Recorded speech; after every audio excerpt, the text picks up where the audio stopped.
India کی جانب سے فوری حملے کے خطرے کو دیکھتے ہوئے پاکستان ہائی الرٹ پر آ چکا ہے۔ پاکستانی وزیر دفاع نے اپنی افواج کو الرٹ رہنے کے لیے ہدایت دی ہے۔ پاکستان کے وزیر دفاع کا کہنا ہے کہ انڈیا کی جانب سے فوجی کارروائی کسی بھی وقت ممکن ہے۔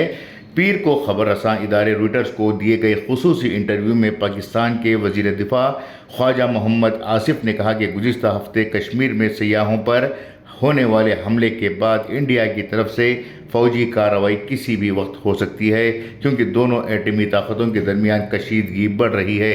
اس شدت پسند حملے میں 26 افراد ہلاک ہوئے تھے، جس کے بعد سے انڈین میڈیا اور سیاستدانوں کی جانب سے پاکستان کے خلاف سخت کارروائی کے مطالبات کیے جا رہے ہیں۔ بھارت کا الزام ہے کہ پاکستان کشمیر میں شدت پسندی کی حمایت کرتا ہے۔ یاد رہے کہ کشمیر پر دونوں ممالک میں دو جنگیں بھی ہو چکی ہیں اور دونوں ہی اس پر اپنی ملکیت کا دعویٰ کرتے ہیں۔ خواجہ محمد آصف نے رویٹرز کو دیے گئے انٹرویو میں کہا کہ ہم نے اپنی تیاری کر لی ہے، کیونکہ اب یہ خطرہ بہت قریب محسوس ہو رہا ہے۔ ایسے حالات میں حکمت عملی کے حوالے سے کچھ اہم فیصلے کرنا ضروری تھے، جو کر لیے گئے ہیں۔ مزید انہوں نے کہا کہ پاکستان ہائی الرٹ پر ہے اور ایٹمی ہتھیاروں کا استعمال صرف اسی صورت میں کیا جائے گا جب ملک کے وجود کو براہ راست خطرہ لاحق ہو۔ وہیں دوسری جانب نیو یارک ٹائمز کی ایک رپورٹ کے مطابق جموں و کشمیر کے پہلگام میں دہشت گرد حملے کے بعد بھارت خاموش نہیں بیٹھے گا، بلکہ پاکستان کے خلاف کارروائی کی تیاری کر رہا ہے۔ اخبار نے 4 سفارتکاروں کے حوالے سے دعویٰ کیا ہے کہ پہلگام واقعے کے بعد وزیر اعظم نریندر مودی نے درجنوں عالمی رہنماؤں سے فون پر رابطہ کیا اور انہیں بھارت کے آئندہ اقدامات سے آگاہ کیا۔ رپورٹ کے مطابق نئی دہلی میں 100 سفارتی مشنز کے نمائندوں کو بھی بھارتی وزارت خارجہ نے بریفنگ دی ہے۔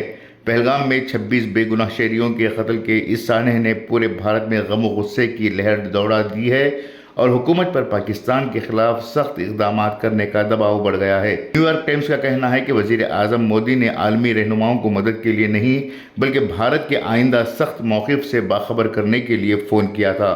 سفارتی ذرائع کے مطابق بھارت پاکستان کے خلاف فوجی کارروائی کے لیے مکمل مقدمہ تیار کر رہا ہے۔ رپورٹ میں وزیر اعظم نریندر مودی کے اس بیان کا بھی حوالہ دیا گیا جو انہوں نے بہار کے مدھوبنی میں ایک عوامی جلسے کے دوران دیا تھا۔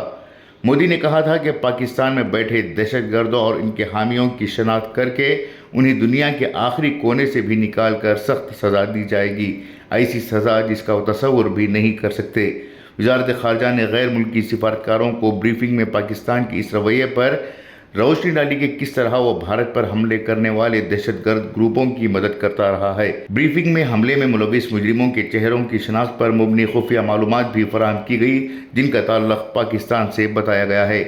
نیو یارک ٹائمز کی رپورٹ کے مطابق ماہرین اور سفارتکاروں سے بات چیت کے بعد 2 امکانات سامنے آ رہے ہیں۔ پہلا یہ کہ بھارت حملے سے متعلق مزید معلومات اکٹھی کرنے کے لیے کچھ وقت لے سکتا ہے، اور دوسرا یہ کہ عالمی سطح پر موجودہ افراتفری کے ماحول میں بھارت کو اپنے اقدام کا جواز پیش کرنے کی فوری ضرورت محسوس نہیں ہو رہی ہے۔ رپورٹ میں مزید کہا گیا ہے کہ امریکی صدر ڈونلڈ ٹرمپ کی انتظامیہ نے بھارت کی بھرپور حمایت کی۔ رپورٹ میں مزید کہا گیا ہے کہ امریکی صدر ڈونلڈ ٹرمپ کی انتظامیہ نے بھارت کی بھرپور حمایت کی بات کہی ہے، تاہم یہ کہنا قبل از وقت ہوگا کہ اگر جنگ چھڑتی ہے تو امریکہ براہ راست بھارت کا ساتھ دے گا یا نہیں۔ البتہ یہ طے ہے کہ جنوبی ایشیا میں کسی بھی طرح کی جنگ کا عالمی اثر ضرور پڑے گا۔ بیورو رپورٹ، انقلاب نیوز، نئی دہلی۔